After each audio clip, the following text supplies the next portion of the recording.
Welcome to Journeys of Faith. And our guest today is Maria Gagnon. Welcome, Maria. Happy to have you here. Thank you, Father. Maria, let's begin our storytelling of your faith life with the early years, going back to your childhood. What are some of your memories growing up in your home, in your family, and how faith may have been integrated, and in your early years? So please go ahead. Okay, well, I grew up in West Peabody. I was an only child. My parents were older. They got married late in life. Faith was always just part of the fabric of our lives. There was never any question of whether or not we were Catholic. We went to church. I made all my sacraments. I have memories of my grandmother saying the rosary, my father walking around the living room praying, just in the middle of the afternoon or in the evening.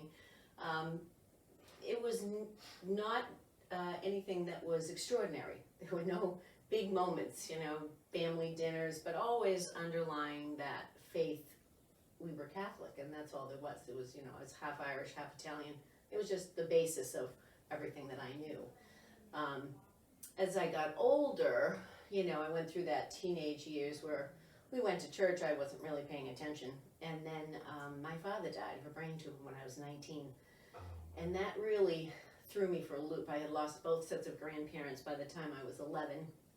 So loss was, everybody being older in my family, did affect me in a way. And I think for 10 years after that, I always say it was then that he carried me, that, the things that I did always related back to not losing anybody else in my family. Were you fearful at that point, having your father die at that age? Were you fearful that someone else in your family may die as well? Like my mother, who was all I had really left, So, and then I struggled with, I never blamed God. I never said, oh, why me? Because it just never occurred to me that would be the way to go. I never wanted to leave my faith, but I did struggle with going to confession. I had Protestant friends who said, oh yeah, we just, say we're sorry and God hears us. And so I thought, well, that sounds good. I'll pick that. But I still wanted to be a Catholic. So I didn't go to confession for a long time, but then my faith wouldn't allow me in my heart to go to communion. So there was that long dry period. Okay. And then I got married, and I was working, and I didn't have children, and we went to Mass, and we didn't go to Mass, and you fell away. I would say the turning point for me, I think for a lot of people, was when we had children, and I had my daughter, and we decided that I was going to stay home and be a stay-at-home mom. And I thought to myself, well, who am I? Other than, I can't identify myself by my job, my car, my, social life. I'm here now with this child, and who do I want her to know that I am? And I thought, well, if I could be like anyone, I should be like Christ and try to follow Jesus. And if I do that, then she'll see who she should be, and I can never hurt anybody or do anything that would be detrimental, and I can just go along and try to make life better for me and for my family by following Jesus. So Maria, what is it about, and I think you mentioned something that is relatively common, that becoming a parent is really a turning point in your journey of faith. So what is it about, having your child baptized and wanting to follow through on that just a beautiful, beautiful moment of birth and baptism? What is it, or what was it in you that clicked? I think that when I actually had my daughter, the day she was born, I looked at her and realized how my mother and father felt about me for the first time. And so I felt this overwhelming love and desire for everything good for this child. And to have her baptized and to bring her up in the faith, and then of course my son as well, was something that I just felt couldn't do anything better or more for my my children and my family to follow that. How could I make any mistakes if that was the case? And I wanted them to grow up with that same sense of God being in their lives, always someone to turn to. That was just part of who I was and what I wanted for them. It became a strong central point. Can I, take from that your mother was a role model for you? Oh, of course, yes. When it comes to faith in particular? Both my parents, yeah. Okay. My father was more outwardly obvious in his faith as far as walking around and praying in the living room. Tell us about My mother that. was more quiet. He's walking around the living room praying. I'd be in the den watching TV or something, and I'd come out and walk through the living room, and he'd be there by the mantle, with his hands folded. I could see his lips moving. I knew he was praying. Oh, wow. Yeah, it was just, we didn't talk about it. It just was part of our life. Yeah. So, yeah. That's And he was wonderful. always And how about your encouraged to do mom? that. What did she do that perhaps supported you in your faith journey? Well, I remember when I was in the 5th grade, she asked me something about confession or something, and I said, well, I don't remember the act of contrition. She said, oh, you don't? Go in there to your room and memorize it. And so she was quiet most of the time about your faith. We went to mass and it was just part of it. But that was something she didn't like that. She was like, you don't know your act of contrition? You better go in there and memorize that. And that stuck out to me always in my life, like, wow, because she never was that strong, outwardly strong, opinionated about anything. She was very even keeled and, quiet about that. But, so I learned my act of contrition and I still know it. There's a certain passion about learning yes, that act of contrition. That's great. And she's still to this day, checking in on me. Wow, that's great. With stuff. So, Maria, you are an all-in parishioner of Ave Maria Parish. I am. You're in our choir, our Holy Spirit Ensemble choir. You've been involved in our social group, serving our seniors in different ways.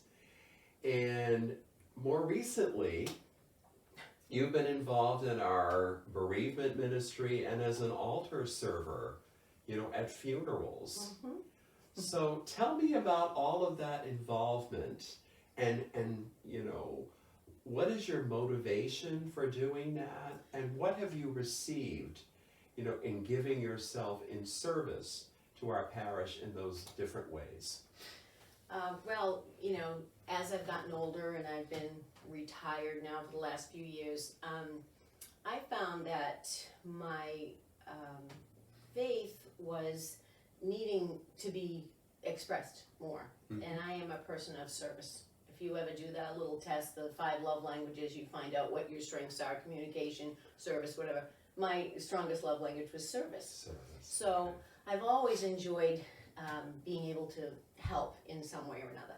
So when my children were at Our Lady's, went there. I said they've been institutionalized since they were 3. They went to Carmelite preschool and Our Lady's and then Catholic college. But I got involved with some of the PTO things. I was the treasurer on the PTO, and I just decided that the more I did things in the parish and helped out, the more I received, a feeling of grace and peace.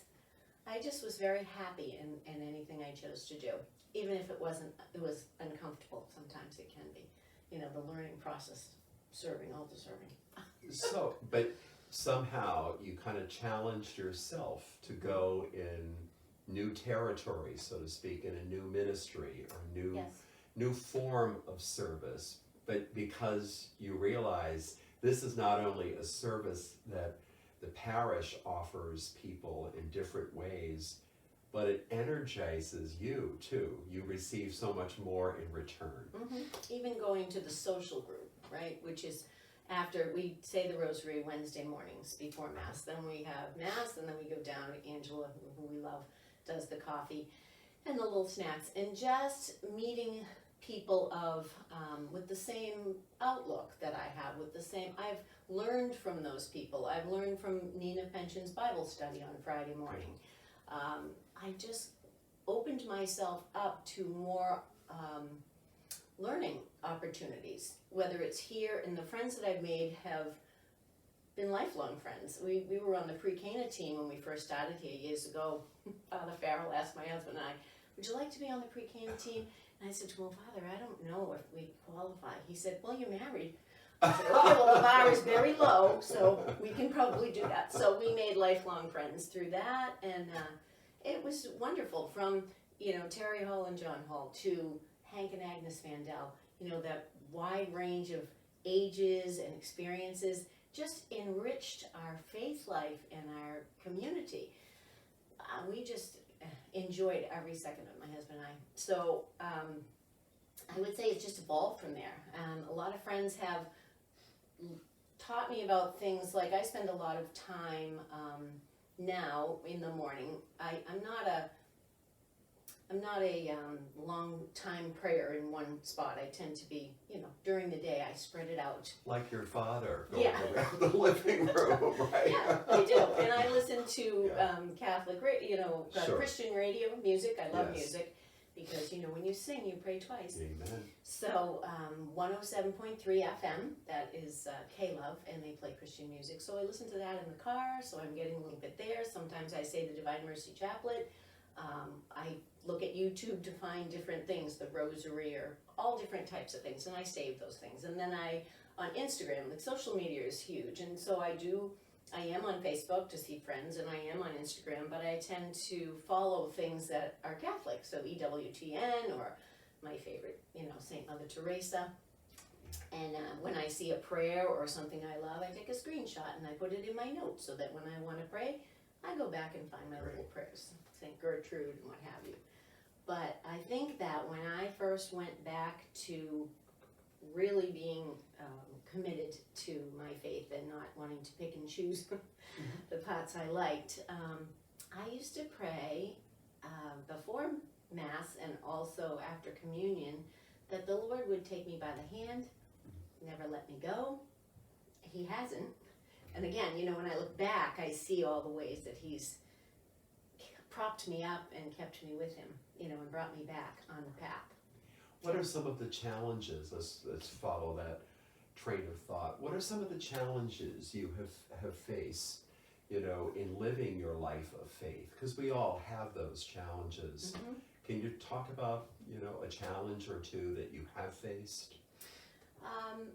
Again, my father dying, that was a huge thing for me. I think now it's distraction is the hardest thing for me to tackle, to stay engaged and to stay focused where my focus should be, which is, on the Eucharist and following and trying to live like Christ. My favorite songs, a little bit more like Jesus, a little bit less like me. That's my goal. So, and the other challenge is to continue to encourage my family to, stay on the path.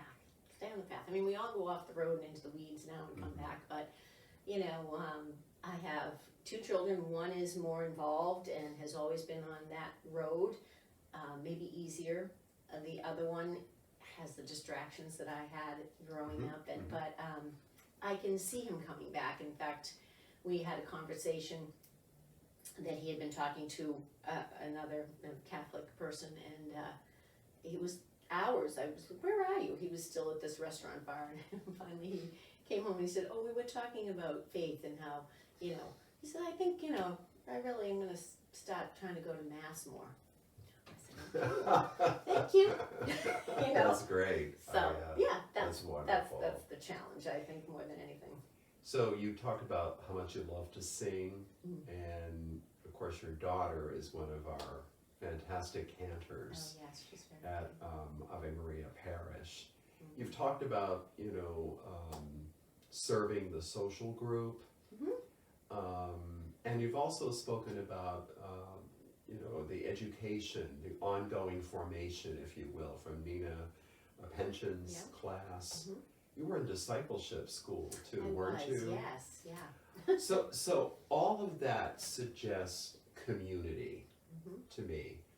You know, service in a community, receiving support for your faith, you know, from the community. Maria, faith is a dynamic gift. It can either grow and blossom or it can wither and fade. So, with all that you've said about your family life and community life, what really helps your faith to grow, or how do you feed your faith so that it continues to grow and blossom? Choosing to attend Mass every week, I get a great deal out of that, just being here in community. I come to adoration the first Thursday of every month. I just keep adding little things all the time. I just add a different prayer. The St. Gertrude prayer right now is part of something that's very important to me. I have an affinity for the Holy Souls in Purgatory. I don't know why that suddenly come up in the last year or so. So, you know, I'm not great at reading the books that I buy. I do buy them, but then I don't read them. So I'm better with looking at YouTube, saying a little of the prayers that I've kept with me. But talking about my faith is one of the things that I really enjoy, and it's so easy with people that are of like-minded. Right. Where I have a problem is where I try to share with people who are not like-minded, who have fallen away from the faith, and I think that's where I want to really start to work on that. I pray about that, you know, asking God to let me speak in a way that people hear me, but don't be offended. I think, Maria, you have plenty of company among Catholics. We, as you know, as a church, seem to find it difficult, you know, to do really the work of evangelization, of giving witness, of, you know, having credible, authentic responses to people's questions or comments. But that is so important, and my sense is with you want to, you know, be involved in those activities and learning experiences that help you, you know, give an effective witness Yes, to Christ. absolutely. You know, that's really good. Can you say something, you know, as you do this overview of your life, strong kind of Catholic roots from your family, you know, and then a turning point, you know, if you will, you know, when you have your children, the all-in involvement that you have now in our parish life as a Catholic woman. If you just trace all of those elements of your story, what advice would you give to our viewers? What have you learned from your story that may be of help to those who view this? Well, I would have to say, never get discouraged and don't give up. Just keep coming back. You know, I used to think about all the ways that I wasn't being a good Catholic. And I think I started to think about, well, what am I doing that is positive? Am I saying a little extra prayer? Am I, you know, making the effort to attend Mass? I'm trying to turn my focus back to what's important, which is following Jesus. And he's been with me all this time, supporting me, propping me up when I was down. I didn't know it, and so, you know, I'm a great Monday morning quarterbacker. But I think I'm to take the little moments to try to find the little God moments in your life, you know, and be quiet and listen, I guess.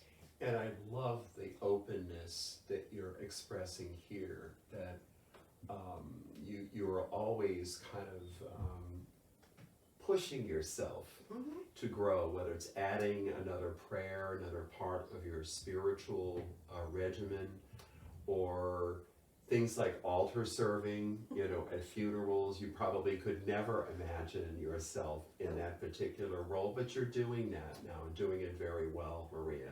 Always being open, you know, to take the next step so that your faith does continue to grow. Keep saying yes.